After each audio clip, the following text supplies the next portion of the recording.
Das ist das Schönste, was ich heute gelesen habe.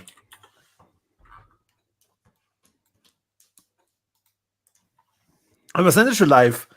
Hui. Sind wir schon live? Ja, es ist soweit, Alter. Du hast gar nichts gesagt. Weißt du, früher, da hast du gesagt, Corby. Ich habe vorher gesagt, ich drücke auf Play. Ja, und dann. Auf Go Live. Du regst mich so auf. Unglaublich. Du regst mich auf und der scheiß Kamera auch schon wieder total unscharf ist. Tja, so ist es. Hier ist der beste bayerische Podcast der Welt mit den Kassettenthemen. Corby, Prost. Prost. Ah, zauberhaft. Zauberhaft. Hier kommen, schwappt sich schon wieder einer, das ganze Gesindel. Da schwappt sich wieder einer, das Gesindel. Sesselzepp, Be a Wild, Never Raven. Ich weiß nicht, warum man nicht zum Raven mag, das frage ich mich schon immer. Aber, werd schon wissen. Und Corby, bin jetzt übrigens Hitchi-süchtig. Ich habe schon wieder Hitchis dabei. Toll. Grün und Gelb. Hast du irgendeine neue Sucht entwickelt, Corby? Mir fällt jetzt nicht mal irgendwas Dummes ein, ne? Aber. Wir Suchten sind ja nicht dumm, Suchten sind ja Probleme. Aber ich schnapp mir jetzt hier einfach mal schon die erste News. Also für mich ist es nach wie vor News. Seit. Oh Gott. So, Moment, nochmal. Seit Samstag läuft jetzt die erste Folge Rammer 1,5, das Remake auf Netflix. Habe ich gestern auch angeschaut. Ich sag's dir, ich weiß jetzt nicht, wie es dir gefallen hat, aber ich hab's bombenmäßig geil gefunden. Es kommt mir also vor, als wenn es die Original-Synchronsprecher aus der ersten deutschen Ausstrahlung sind. Und ich bin mehr als zufrieden, bis auf ein Detail, auf das du jetzt wahrscheinlich gleich eingehen wirst. Ich muss sagen, ich habe Ranma vorher nicht angeschaut. Ich habe noch nie was von Ranma 1,5 gesehen, deswegen bin ich da völlig unbefleckt eingegangen. Deswegen hast du da keinen Aufstand gemacht. Okay. Also in dem Original-Anime, der glaube ich Anfang der 90er entstanden ist oder so, da sieht man sämtliche nackten Tatsachen sehr explizit. Ja, also da ich die nicht sehe, gehe ich da prinzipiell schon mehr auf Barrikaden. Das muss ich nicht. Also. Da muss ich das Original nicht kennen dafür. Wenn irgendwie Geschlechtsteile vorenthalten werden, dann bin ich immer stinksauer. So wie jetzt, dass du den Zipfel in den Kamera hältst. Stinksauer bin ich. Das kommt vielleicht nur am Schluss. Ihr müsst also droh bleiben. Du musst nicht den Scheißdreck bis zum Schluss so schauen. Ja, genau.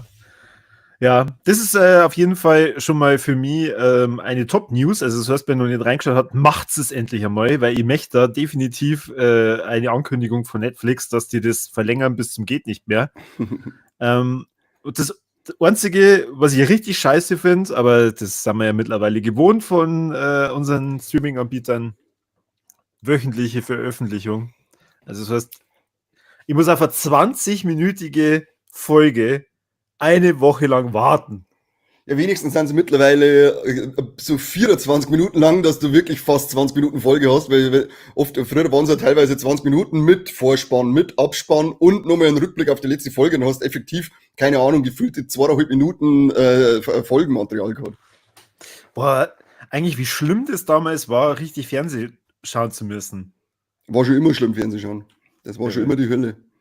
Was aber in dem gleichen Atemzug auch mitnehmen kannst, weiß nicht, ob du da reingeschaut hast, die hat's mir nämlich danach vorgeschlagen, das ist, ich glaube, dann heißt dieser Anime. Ja, es hat's mir vorgeschlagen, aber ich wollte mein Glück nicht zu sehr ausreizen. Ich habe einfach Ranma gestartet, während meine Frau im Raum war. Auch witzig. Ja. Auch witzig. Na, aber die macht auch einen guten Eindruck, die Serie. Da kommt auch wöchentlich, man gedacht, hast du sonst nichts zum tun mit deiner Zeit, schaust du gleich nochmal irgendein Anime an. Und kann cool sein. Also ich habe jetzt die erste Folge angeschaut und die vermittelt schon mal einen spaßigen Eindruck. Die Hauptdarstellerin hat einen sehr kurzen Logo, das ist auch schon mal gut. Das ist immer wichtig. Das ist der Ding, was zum Anime halt auch genau von der japanischen Schule sein, wenn die alle so kurze Röcke da drinnen haben. Oh Gott. Bei uns hat Lehrerin der Philipp hat gerade schon reingeschrieben, er wartet deswegen wahrscheinlich, damit die alles auf.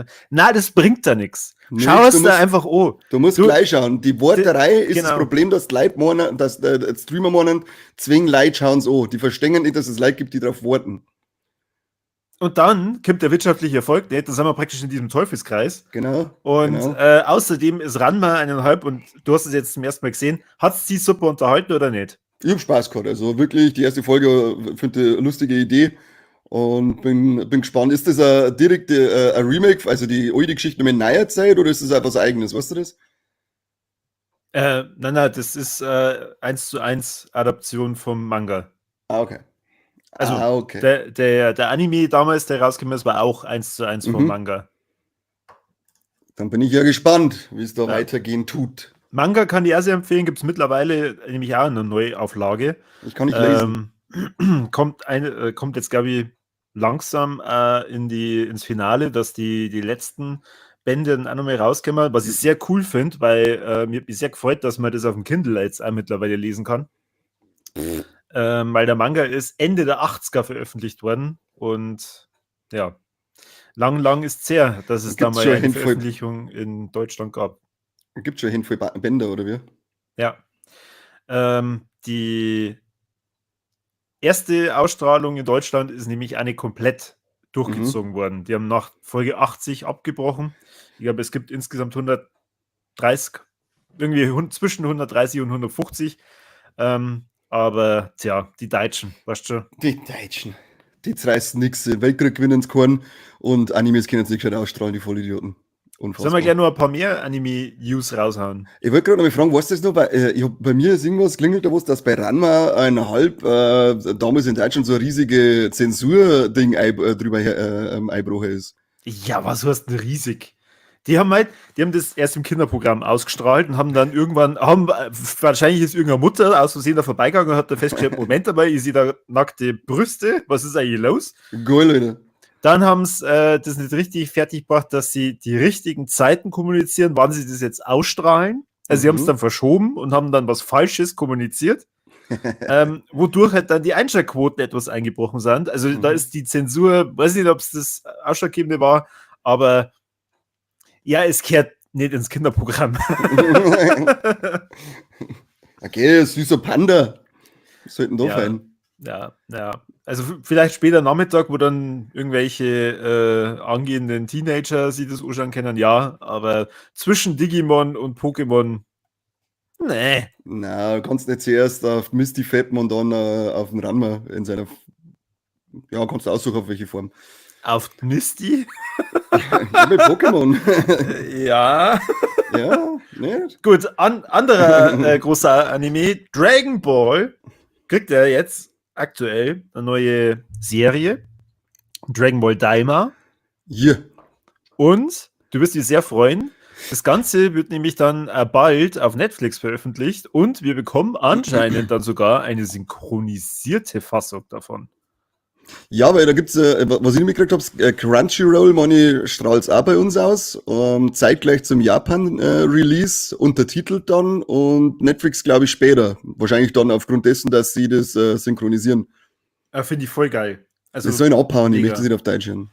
Ich schon. Okay. Ich habe mir ja bei One Piece da ein bisschen geärgert, dass sie das nicht synchronisiert haben. Schreibt es bitte in die Kommentare, wenn ich mittlerweile wieder reinschauen kann bei Netflix, ob das jetzt auf Deutsch verfügbar ist oder nicht. One Piece? Ja.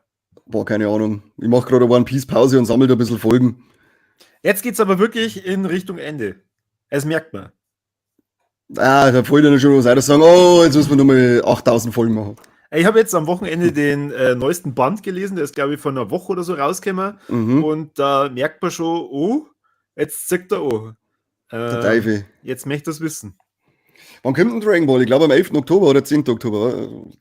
11. Oktober, genau, wird es in Japan ausgestrahlt. Am Freitag, ja, passt. Wissen wir schon, was am Freitag In dann. Deutschland können wir wahrscheinlich erst 2025 mit einer synchronisierten Version rechnen. Braucht kein Mensch nicht. Ich hoffe, dass unser Crunchyroll das auch gleich außerhalb bei uns.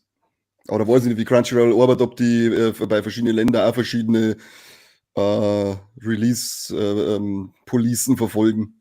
Ja. Ich hoffe Also, einfach mal, dass es nicht so ist. In Daima geht es ja auch wieder um so Mini-Versionen von unseren lieben Freunden, also so Goku und Co. Erinnert das nicht irgendwie so ein bisschen an Dragon Ball GT? Ein bisschen schon, ja. Ich weiß aber noch gar nicht, warum er klar ist oder so. Ich habe mich da jetzt mit der Story auch nicht irgendwie befasst, da möchte ich mich dann komplett berieseln lassen. Also da steht zumindest aus mysteriösen Gründen. Ja, krass, spoilert mich. Krass, spoilert. Aber wenn wir schon beim Moiner sind, Moinin, für alle Alien-Fans, ab 16.10. kommt ein Alien Romulus Prequel-Comic raus, das eine Geschichte erzählt, die dann zu den Ereignissen in Alien Romulus führt. Und ja, wer auf Comic steht, holt sich Alien Romulus Comic. Ich werde es mir nicht holen. Warum? Ja, ich habe so viel Scheiß daheim, ich kann mir nicht noch mehr holen. Mei, jetzt jammert er. Ja, Mei. es ist wirklich, ich muss jetzt einmal jammern, weil ich komme nicht hinten nach. Es gehört halt mal so 2 Jahre Veröffentlichungsstopp für alles eine. Keine Bücher, keine Serien, keine Animes, keine Filme, kein gar nichts, damit der Kane einmal voll neue Werke kann. Und wenn ich dann Gibt es so da weit nicht bin, so Firmen, wo du dir Container mieten kannst? ey, bringt mir auch nichts, ich muss das Zeug trotzdem ablesen. Ja, dann gehst du halt in deinen Container, da stopfst du halt alles rein, was du nicht mehr so oft liest und dann hast du wieder mehr Platz bei dir daheim. Mir geht's nicht um Platz, mir geht's um Zeit. Ach du, hau ab. Du, Mein hau Gott. du ab jetzt. Was tun wir kannst du überhaupt schon wieder? Ja, das neckt mir voll ab, du schaust die ganze Zeit darüber. Ja, weil die ganze Zeit da vor mir schnell einlauft und zurückläuft. Entweder tragen sie mir wieder da die Viecher einer, oder sie denken, sie einfach nur dämlicher Kante. So wie alle halt auf der Welt. Ja, so wie alle irgendwie. Hauptsächlich mein Mann. Ja. Danke dafür. Was haben wir denn sonst so für News? Es interessiert die bestimmt, was man Box-Office-technisch alles schon nach einer Woche Kinostarts. Jetzt, pass mal du auf. Die macht mich irre. Jetzt schaut's mir echt den Geist an. Box-Office. Das einzige interessante Box-Office ist eigentlich nur Joker von Lia Deux. Nein, wir haben 2 interessante Sachen, aber stimmt, Joker 2. Wir sind mittlerweile beim Box-Office, ich kann halt echt nicht mehr reden, von 121 Halt. Millionen. 121 Millionen weltweit. Was? Wer? Joker 2. Achso. Von einem Budget, also offiziell 200 Millionen. Wir müssen aber davon ausgehen, dass mit dem ganzen Marketing-Gedöns drumherum die mindestens 400 Millionen einspielen müssen. Wobei es eigentlich scheißegal ist, weil ich werde Spoiler jetzt ja nicht den Joker. viele hier schockieren. Zumindest der Todd Phillips wird da keinen weiteren Joker machen. Ihr habt jetzt, lasst es jetzt mal hier, weil wenn der natürlich wieder Milliarden einspült, dann. Schaut aber nicht danach aus, gell?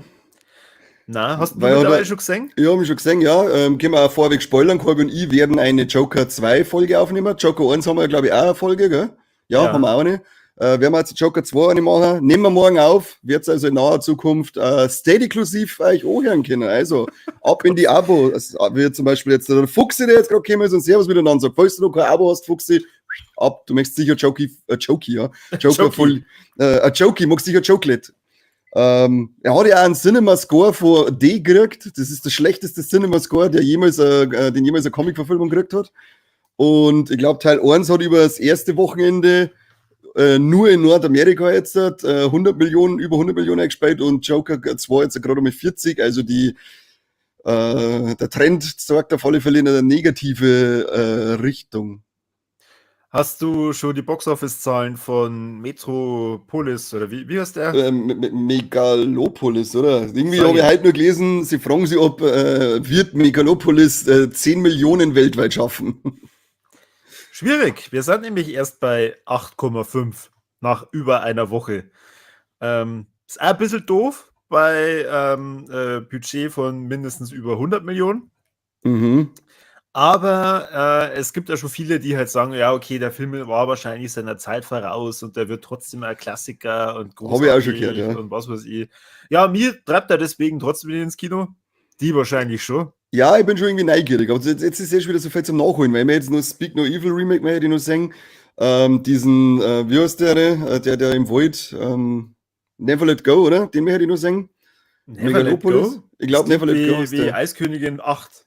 Ja, Never Let Go, Never Let Go. Dann läuft ja noch der Megalopolis, den hätte ich noch sagen, und Don't Blink Twice hätte ich noch gern gesehen. Oder Don't Blink, keine Ahnung. Auf alle Fälle, das läuft schon wieder zu viel. Also Speak No Evil habe ich nichts kurz gehört.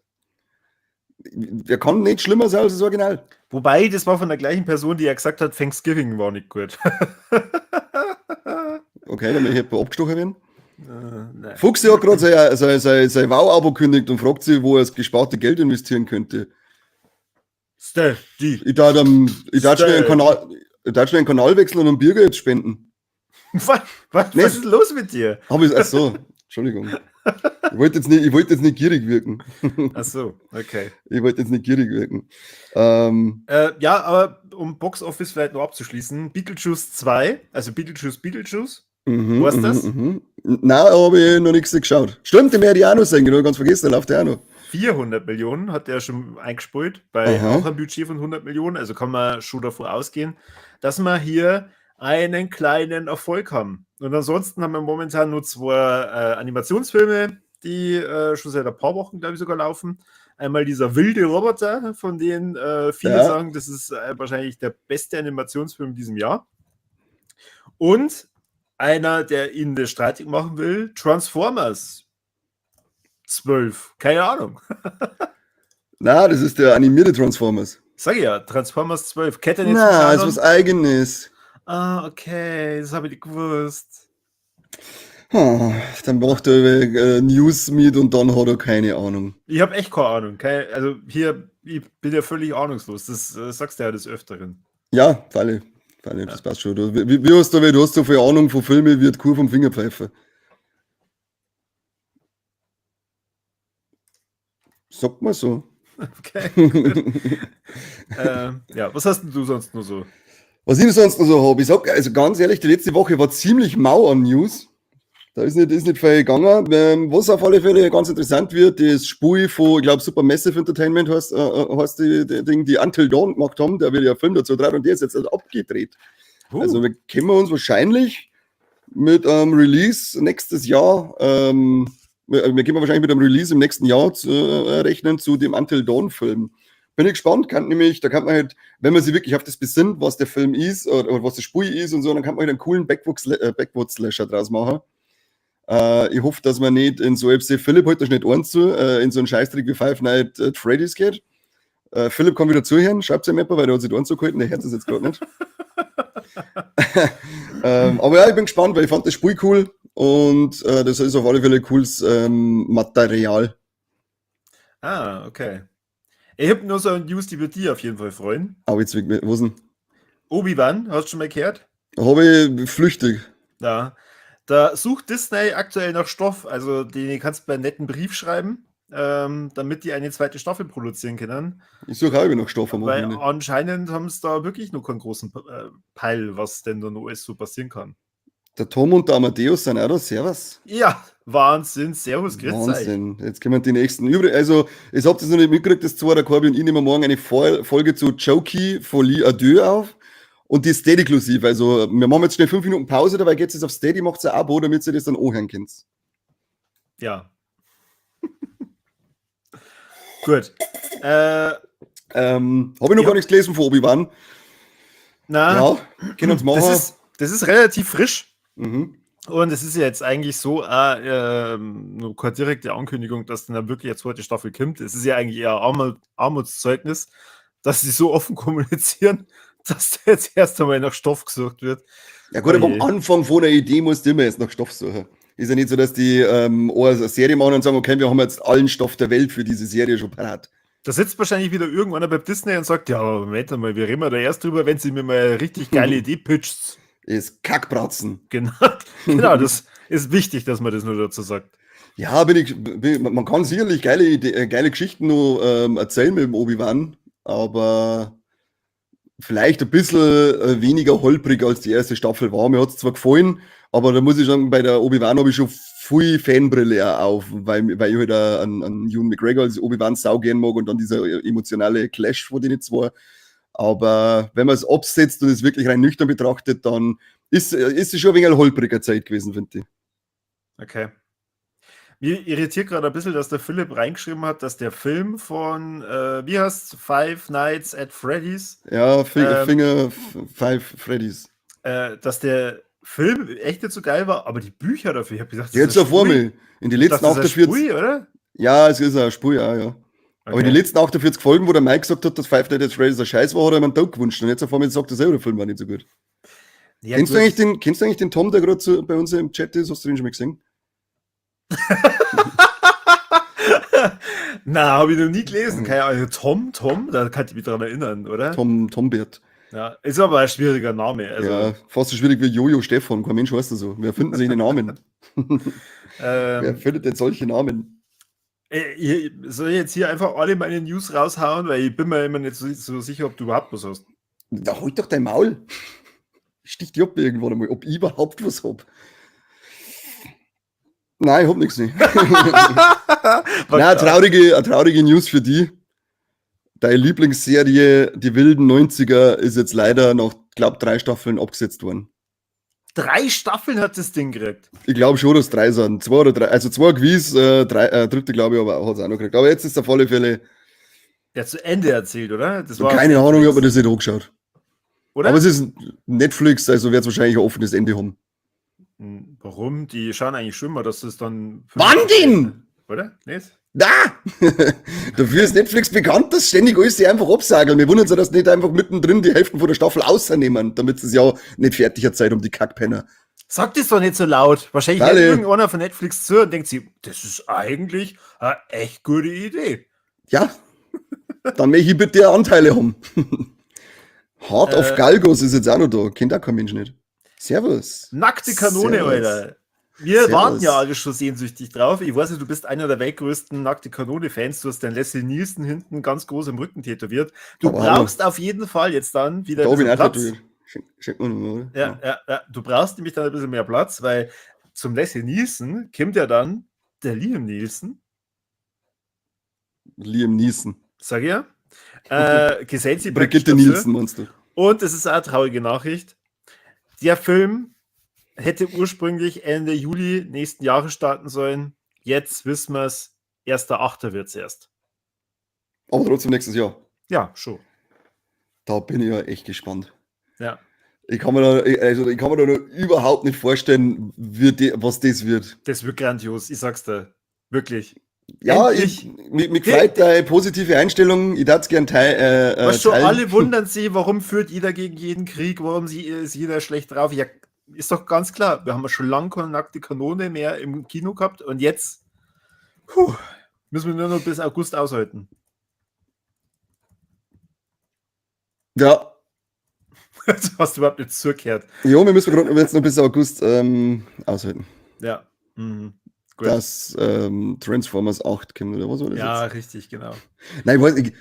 Ein Liam Neeson in so einer, in der Rolle von so einem Blödelfilm. Ich lasse mich gerne Warum? überraschen. Er hat ja bei 1 Million Ways to Die in the West hat er ja auch einen Blödel-Charakter gespielt. Oh, leck, den habe ich nur im Kino gesehen, seitdem nicht mehr. Ich hätte jetzt nicht mehr sagen können, dass der Liam Neeson noch mitgespielt hat. Alter! Ich kann mich nur an den Schafszipfel erinnern. Der hat die Bösewicht-Hauptrolle. Ah, Gramfin. Der Okay. Gramfin. Gut. Der hat er noch nie nicht irgendwo da mitgespielt, sagt er. Okay. Der sagt, ja, aber was sagst du jetzt eigentlich zu der Absetzung von wilden 90er? Ja, was soll ich dazu sagen? Trifft dir das nicht? Nein, ich hab nicht einmal die wilden 70er geschaut. Was? Die Kerl hatten schon angeschaut, die sind schon gut gewesen. Okay. Wilde 70er waren schon lustig. Eine Was? andere News, die wahrscheinlich sehr freuen wird. Du liebst doch plötzlich Prinzessin. Überall ist sie. Und Die ersten 2 Filme habe ich 48 Genau. Mal gesehen, jeweils. Du hast ja schon ganz oft gesagt, also wenn es ja eine Handlung gibt, wo der zweite Teil definitiv besser war wie der erste, sagst du ja immer plötzlich Prinzessin 2. Und du wirst dich sehr darüber freuen, dass bestätigt wurde, dass der dritte Teil jetzt endlich in Arbeit ist. Wir haben alle so Endlich. lange drauf gewartet. Es wird grandios. Wir haben Drehbuchautoren von Crazy Rich Asians dabei. Was immer das ist, keine Ahnung. Irgendwas wird schon sein. Ja. Ja, besser als der zweite Teil kann es nicht werden, weil der zweite Teil ist, sage ich jetzt mal so, das Imperium schlägt zurück der verrückten Prinzessinnenfilme.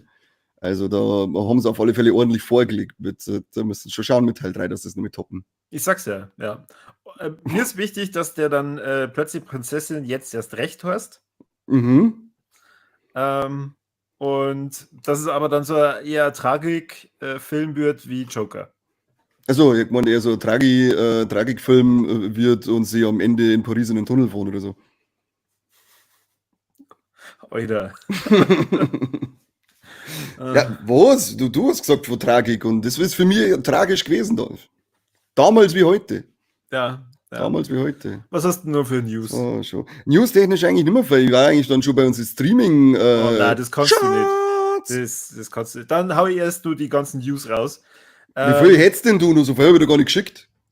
Haha, ich hab mir tatsächlich etwas vorbereitet. Ja, etwas. Du hast noch gestimmt und schickst mir endlich News. Diese Woche ist ich kann es ja gar nicht sagen, wo das gelaufen ist, The Franchise gestartet in England, glaube ich, und in den USA. Ist das Und dieses Superhelden-Satire-Ding von HBO, kann es sein? Genau. Dann müsste jetzt bei uns eigentlich bei Wow laufen, wenn es HBO ist. Ja, das ist korrekt, aber jetzt nicht. Das läuft nämlich bei uns in Deutschland erst am 6.12.2024, also 2 Monate Verspätung. Ich bin wohl.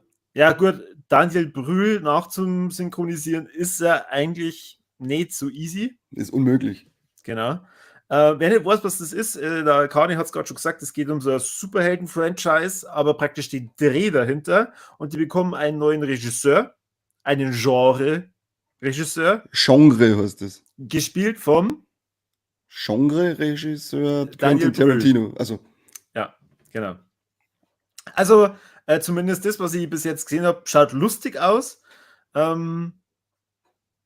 Ich lasse erst noch beim anderen reinschauen und dann. Bist du der Mike? Der Penner hat sich über neue Filme gekauft und dann hat er es mir ausgesehen und gesagt, ja, da leider aus. Und dann da habe ich ihn angeschaut, so, ja, totaler Scheißdreck. Ja, passt, dann brauchen wir ihn nicht anschauen. Ja, du Wichser. Der hat mich ganz als Versuchskaninchen hergenommen, die Mistsau. So machst du das auch? Ja. Ja, wenn du musst jetzt zuerst einmal, wenn du schon was auf Wow anschaust, dann ist jetzt erstmal der Pinguin fällig. Habe ich bis jetzt auch Gemischtes gehört? Ich nur gut. Okay. Ausschließlich, nein, das stimmt auch nicht. Überwiegend positiv, aber auch vereinzelt so mittelmäßige Stimmen. Zwar, also nichts Negatives, nur das, das Mittelmäßige war dann immer so, sie finden, dass die Serie hinter dem zurückbleibt, was sie sein kann. Okay. Aber ich habe nur die erste Folge bis jetzt gesehen. Heute ist, glaube ich, schon die dritte heraus. Also die zweite und dritte habe ich noch gar nicht gesehen, muss ich immer nachholen. Also für die Leute, die nicht wissen, was das ist, schaut sich mal The Batman an mit dem Robert Pattinson und da kommt nämlich dieser besagte Pinguin vor. Es ist kein Tier. Ja.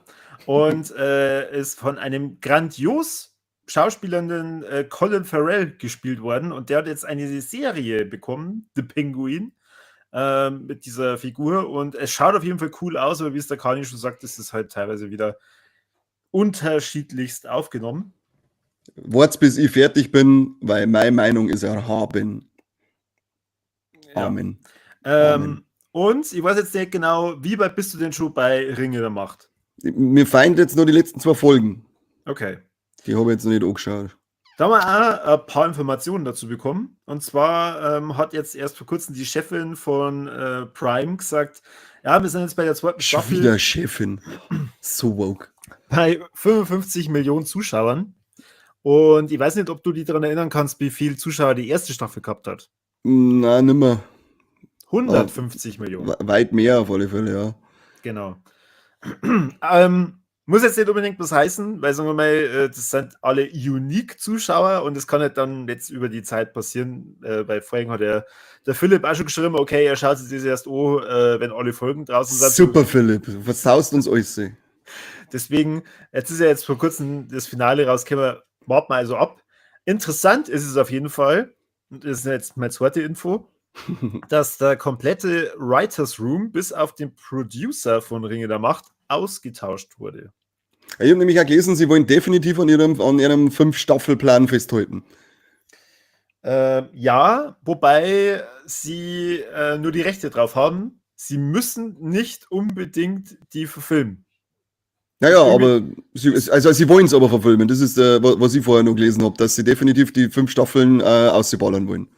Ja, also was ich halt im Zuge dieser News gehört habe, ist halt, dass das total komisch ist, dass man den kompletten Writers Room austauscht, weil in dem Writers Room sind praktisch alle, die Ideen mit beisteuern, die also Drehbuchautoren dann teilweise halt dann auch mit diesen Ideen versorgen und da ist nur noch jetzt der eine Producer drin und die erste und zweite Staffel sind ja in einem Aufwasch getätigt worden und daher, tja, wenn wir mal schauen, ob die dritte Staffel zum einen wann und ob sie kommt und zum anderen, was wir dann da wieder für ein Genrewechsel vielleicht dann mit drin haben oder zumindest Fokuswechsel von einigen Personen.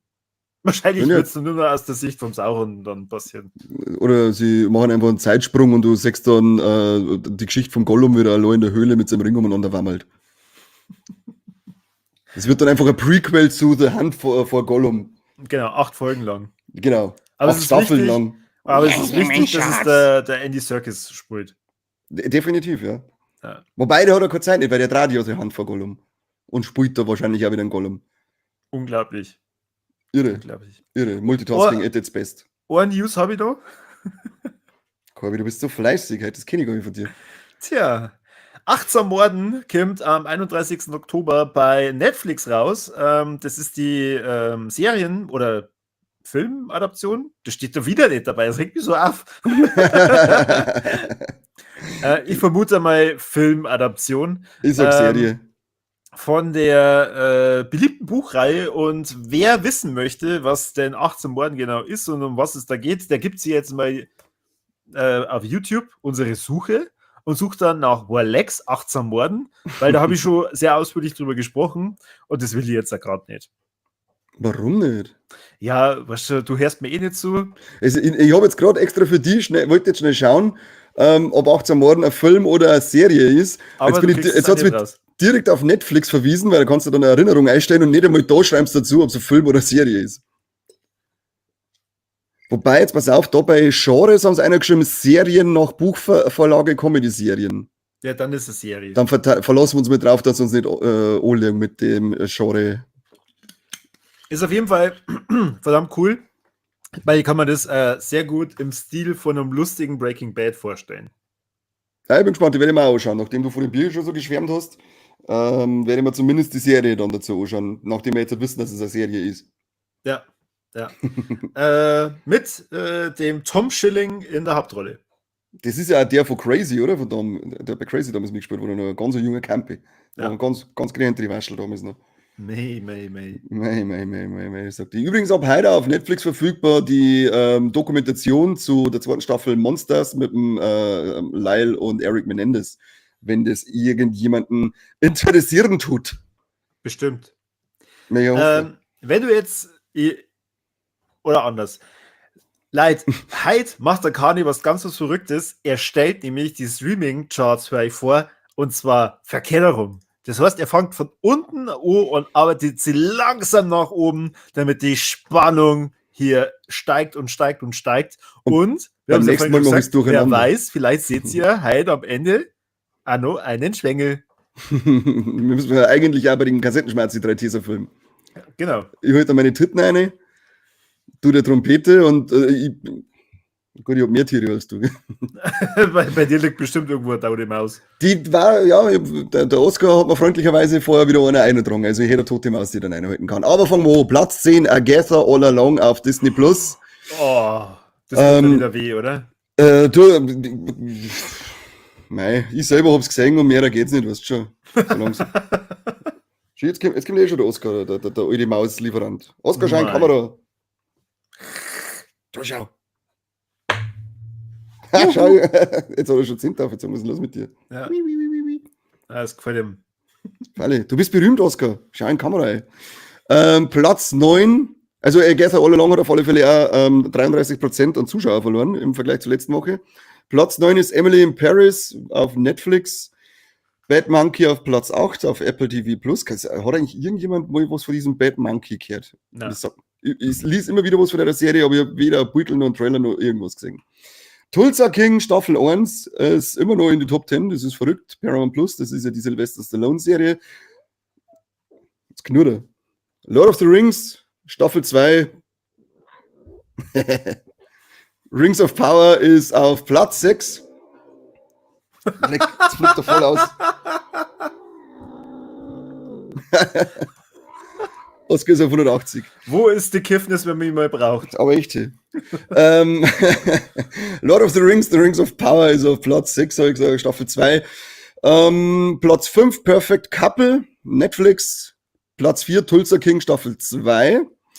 Hat sogar, ab jetzt ab Platz 4 kommen sogar Steigerungen in die Zuschauerminuten dazu. Mr. McMahon, die Doku auf Netflix, ist auf Platz 3. Habe ich übrigens auch gesehen, mal wieder eine Doku, die ich auch gesehen, und du auch, oder? Lasst euch überraschen, morgen kommen 2 Lecks raus. Ah, du Penner. Kann ich zumindest als mein Warleck beim nächsten Mal streichen. Ich werde vielleicht nur ein paar Akzente zu deinem Warleck hinzufügen, wahrscheinlich. Ich habe schon gesagt, ich möchte eine Folge drüber machen. Nein, ich mag da keine Folge drüber machen. Muss es mir nochmal anschauen. Platz 2 ist nach wie vor, was ich vorher gerade gesagt habe, die zweite Staffel Monster, The Lyle and Eric Menendez Story. Und Platz 1 ist Nobody Wants This auf Netflix. Keine Ahnung, was das für eine Serie ist. Nobody Wants This. Gehört. Keine Ahnung. Das müssen wir jetzt einmal schnell nachschauen. Ja. Nobody Wants This. Wer bist denn du? Okay, na, Liebeskomödie, toll. Selbst. Richtig enttäuscht. Ja, na, nicht einmal, wenn ich da irgendwas jetzt dazu sage, sagt man das irgendwo. Also, der Kani Schaut kitschig aus. hat ja vorhin schon so angeteased, er hat mir ja ein paar Informationen zugeschustert. Er hat mir unter anderem die Kinostarts der Woche geschickt. Die würde ich eigentlich ja furchtbar gern erzählen, aber ich kann nicht, weil meine künstliche Intelligenz hier zwar schreibt Kinostarts der Woche ab dem 10. Oktober 2024, aber Filme auflistet wie The Marvels. Ich frage mich erst einmal, warum du kriegst von mir eine Seite, in der die Kinostarts ab dem 10. Oktober aufgelistet sind. Warum muss man das nochmal in eine künstliche Intelligenz ergeben, du Saudepp? Ja, weil ich immer du schickst mir immer so Seiten, die sind dann so vollgespickt mit Werbung. Wahrscheinlich hast du da deine Affiliate-Links oder so drin. Ich übertrage jetzt sogar diese Seite, diese ominöse zugespickte Seite. Das ist nämlich einfach nur scheiß Filmstarts gewesen. Ist ja gut, ich hab's jetzt offen. Gut. Und Also, ihr seid jetzt, Schatz, ja, passt. Leid, ihr seid total aufgeregt, weil. Keinerlei Werbung. Ah, hier, Werbung, Nix, das ist doch nix, Werbung. Ich nix. seh's ja Ich kann hier. da Sogar ich kann da drumherum ist ein Panzer. Ja. Oh, da ist eine fette Katz. Mein Gott, hau halt ab. Niemals. Du regst mich so auf? Jetzt können Sie es selber anschauen. Schaut's her. Buchspazierer, dazu kennst du dann Das was kann von man ja Nino nicht einmal Taco. lesen, so wie du das aufrufst. Nino Taco, kennst du euch da noch was Also jetzt bestellen? pass auf. Leid, es kommt endlich der Buchspazierer raus. Der Endlich. neue Film von De Chao Gr. Steht da, ihr könnt es lesen. Nico. Mit dem Christoph Maria Herbst, der furchtbar alt ausschaut, also gigantisch alt. Ich weiß jetzt nicht, wie alt der ist, aber scheinbar Nach dem 80. Drittel 100. Ja, Oder so, Irre. ja. irre. Und es geht dann natürlich um einen Buchhändler namens Karl Kollhoff und er entführt Kinder oder so, keine Ahnung. Klassische Dann haben wir, Buchhändler halt. dann haben wir Transformers One und jetzt hast du das Teilen aufgehört, oder was? Ja, Das du hast mich angefeckt, dass man es nicht lesen kann. Ja, Jetzt seit 30 Jahren haben wir weibliche Zuschauer gekriegt. Michelle Bernard ist jetzt da. Okay, also wir haben ja dann Transformers One. Der kommt auch ganz neu raus. Ist vom. Sitzen gerade hier und schauen Frauen zu, das erste Mal. Okay, ja. Hä? Ist Was? Krawallmaus keine Frau? Ich glaube nicht. Und wieder eine Hörerin weniger. Sehr Shots schön. been fired, boom, boom. Mit dem Chris Hemsworth Wo anscheinend. ist die heute überhaupt? Jetzt seid her da mal zu, Mann. Nein, das interessiert mich nicht. Ich möchte wissen, wo Krawallmaus ist. Dann, wir brechen jetzt ab und suchen Müssen wir- alle jetzt die Krawallmaus. Wo ist sie nur? Irgendwas ist passiert. Irgendwas stimmt da nicht. Wenn die nicht dabei ist, dann ist irgendwas passiert. Ja, die wird beim Bürger sein. Ja, das soll es bleiben. Gut, so, Transformers One. Wir versuchen es jetzt nochmal, alle gemeinsam. Der neue Animationsfilm, wir haben ja vorhin schon drüber geredet, deswegen müssen wir jetzt nicht mehr drüber reden. Superman, The Christopher Reeve Story. Weißt du noch, damals, als der erste Superman rausgekommen ist, wie gespannt du da vom Kino gewartet hast und dir gedacht Da war hast, ich im Hodensack von meinem Bab. Oder wahrscheinlich war sogar er noch im Hodensack von seinem Bab, so ist der Film. mit dir können wir kein normales Gespräch führen, Alter. Aber anscheinend waren wir so gespannt, dass mein Bab oder mein Großvater väterlicherseits ordentlich Eier nach innen gezogen hat vor lauter Spannung. Das Ja. kann ich sagen. Und was mich natürlich da ganz besonders freut, ist, dass es sich hier um eine Dokumentation handelt. Aber ob man dafür extra ins Kino gehen muss, ich weiß es ja nicht. Das sagt der Dann- Corby zu einer Doku. Dann haben wir hier Alles für die Katz. Ein ganz toller Titel für einen Film. Ich muss meine Katzen auch so fett fordern. Thelma, Rache war nie süßer, vom berühmten Regisseur Joshua Margolin. Wer kennt ihn nicht?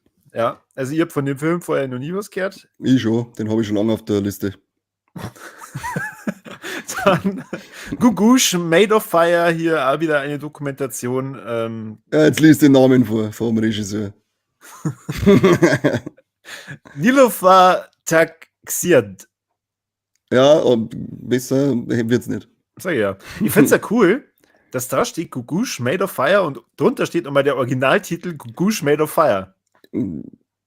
Doppelt hält besser. Also jetzt gibt's eigentlich mal bitte diese Informationen. Das ist ja super, oder? Da steht wahrscheinlich jetzt auf dem Bild mehr, wie das, was dann daneben da steht. Super.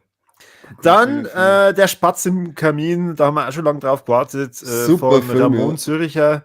Das ist auf alle Fälle mein Most Wanted in diesem Jahr. Lieber den Schaut Spatz- nach einem Gute-Laune-Film aus, ich weiß es auch nicht genau. ja, lieber den Spatz im Kamin als die Taube auf dem Dach, heißt ja auch. Ja. The Beast von Bertrand Banello mit der Lia Sedux. Das ist doch. Ist das nicht die von Mandy? Boah, I do not know. Ja, ich schau nicht so viele Filme. du googelst mal so nebenbei und Ich google gar nichts, ich überlege jetzt ein bisschen. Dann hier, da haben wir ja schon seit längerem die Tickets. Sabaton, The Tour to End All Tours. Ganz wichtig. Wer das ja nicht weiß, ist ein offenes Geheimnis. Der Kani und ich, wir haben Sabaton so lang verfolgt, bis sie gesagt haben, jetzt reicht's mir hinauf. Ja, und übrigens eine einstweilige Verfügung gegen uns gewirkt haben. Ja. Aber zumindest haben wir geschafft, dass diese Scheißband anscheinend endlich aufhört. Deswegen haben wir eher noch überall hingefolgt, richtig? Ja, sie sollen einfach aufhören können, möchte diese, ja. Wildes Land, ganz toll von David Allen. Und, ach Gott, schau mal, wie viele Filme da noch kommen. Ja, warum liest du alle vor? Das haben wir noch nie gemacht. Blur, Wiki, Witja, Ko, Wo, Walla, Video. Cool. Walla, diese Gutfilm. Ah ja, das war's. So, Leute, ihr wisst jetzt also, was euch diese Woche im Kino erwartet. Wer sie natürlich Christoph Maria Herbst als Kinderentführer und Buchvorleser anschauen möchte, der schaut sich der Buchspazierer an. Viel Spaß dabei. Es war übrigens nicht die Lea Dulöleme, die Mandy gespielt hat. Wo hat die da mitgespielt? Die Lea Sedeux. ja, Sedou. Trigger- Wer kann ja Französisch? Michel Bernard. Dein Name ist Französisch. Dein Papa heißt Chara. Du musst unbedingt sagen, wie man den Namen ausspricht. Blau ist eine warme Farbe. Da hat's mitgespielt. James Bond, keine Zeit zu sterben. Mit Paris und Inspector. Dune. Ja, das ist die Und eine mit Crimes der- of the Future. Ja, das ist die mit Ja. der Zahnlucker vorn, die bei Ding mitgespielt Der hat. Death bei Stranding den- hat's doch auch eine Rolle gehabt bei dem Ja, Spiel. Death Stranding und wie heißt der Film von Wes Anderson? Isle of Dogs. The French. The French Dispatch. Ja, dankeschön. Ja, Genau, auch ein großartiger Film. Auch hier Großartige wieder. Schauspielerin. Ich erzähle euch gar nichts darüber. Ihr googelt jetzt Warlex, The French Dispatch. Dispatcher, glaube ich, so heißt's. na, Dispatch. The Sag ja. French Dispatch. Gut, Kani, vielen Dank für die Einladung. Es war mir mal wieder ein innerliches Zuckerschlecken. Für mich war es auch innerliches Zimtsternlecken. Vor allem innerlich. Ja klar, ich leg nur das Arschloch innen. Nicht gegendert. Da misst ihr einen Stern, du.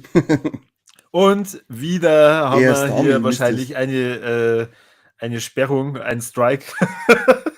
Hallo, ich hab das nur gegendert. Ja, Wenn sie uns das ausstriken, dann sofort Klage hier wegen Diversitätsunterlassungsklausel nicht erfüllt. Was? Was? Ja, genau. So eine Klage reiche ein, dass jeder da sitzt und sagt, was? Ja. Du kriegst immer recht. Ja. Ja. Ihr kriegt Ja, nur einen ja. verbalen Schniedel. Mir darf das nämlich echt interessieren, wie viele von euch sind jetzt Birger Fernblim und wie findet ihr das, wenn wir das gleichzeitig machen? Ihr findet es doch bestimmt richtig heiß. Ah, so heiß. Okay, wir warten mal. Hallo. Jetzt tippt halt aber schneller. Echte Sackratten. Echt. Ich hab Aber nur zumindest war Michelle Bernard war jetzt recht fleißig. Sie ist anscheinend wirklich Französin. Sie hat nämlich geschrieben, man spricht Sedou aus. Sedeux. Lea Glaube ich. Sedou. Oder? Sedou oder Sedeux? Sie hat Sedou geschrieben. Okay. Das, wenn nicht stimmt, Michelle. Hau den Maske um mich. Was ist eigentlich los mit dir? Hallo, das Oktoberfest war, da schluckt man sich mit dem Maske. Das ist normal. Ja, war. Es ist vorbei. Ja, aber es war ein relativ friedliches und das passt mir nicht. Darum hau ich jetzt nachträglich noch mit ein paar maskerigen Mingen zu. Der Philipp ist zumindest ein Bierger fern geblieben. Danke. Wahnsinn, Philipp. Danke. Du bist echt so eine untreue Gurke. Was? Was? Sag mal, du weißt schon, dass wir hier bei Viva la Movolution sind, oder? Ja. Ja. Du, ich glaube, ich bin jetzt besser still und du machst die Abmoderation. Ja, es wird jetzt sein. Ich muss jetzt nämlich Star Wars Outlaws fertig spielen. Darum müssen wir jetzt aufhören. Story habe ich schon durch. Jetzt muss ich es noch vervollständigen, was nicht ganz hier hat, da es einige Bugs hat. Sagen wir vielen Dank, dass ihr dabei wart beim Kassettenschmerz. Ich hoffe, wir haben euch wieder den heißesten Scheiß aus der Welt der Reichen und Schönen, nämlich aus der Viva la Movolution Welt, beibringen können. Gute Filme fürs Kino hat der Corby mitgebracht. Also ihr seid auf alle Fälle beschäftigt bis zum nächsten Kassettenschmerz. Und Philipp, alle Serien gleich anschauen. Sonst haben wir nämlich nur lauter Minuswerte bei den Zuschauerzahlen, wie wir vorher gerade bei der Streaming-Tabelle gesehen haben. Ansonsten hören wir uns morgen zu die Warlex. Alle, die ein Steady-Abo haben, kennen es schon hören. Alle, die keins haben, machen gefälligst eins, weil wir ja morgen eine Folge zu Joker Folie 2 aufnehmen. Und die glaube ich wird heiß, wenn ich in Corby seine Letterboxd-Bewertung anschaue. Ich habe meine noch nicht eine da. Ich möchte Corby nicht vorwarnen. Also, das wird's wert. Diese 800 Euro im Jahr sind's wert für Steady. Macht es gut. Vielen Dank. Corby, Schwengel. Traust du nicht? Nein, trau ich mir nicht. Leid. Hier So ist viel der Arbeit beste und dann werden wir gesperrt wegen am Schwengel. Irgendwann am Schluss kommt da über die Katz. Die kann auch kommen. Wo ist sie? Los, komm die Katz. Kitty. Kitty. Hier. Ganz wichtig, dass Mieze jetzt noch kommt. Jetzt hängt alles. Jetzt, Okay. Wahrscheinlich machen wir gerade das Internet kaputt. Jetzt hört es.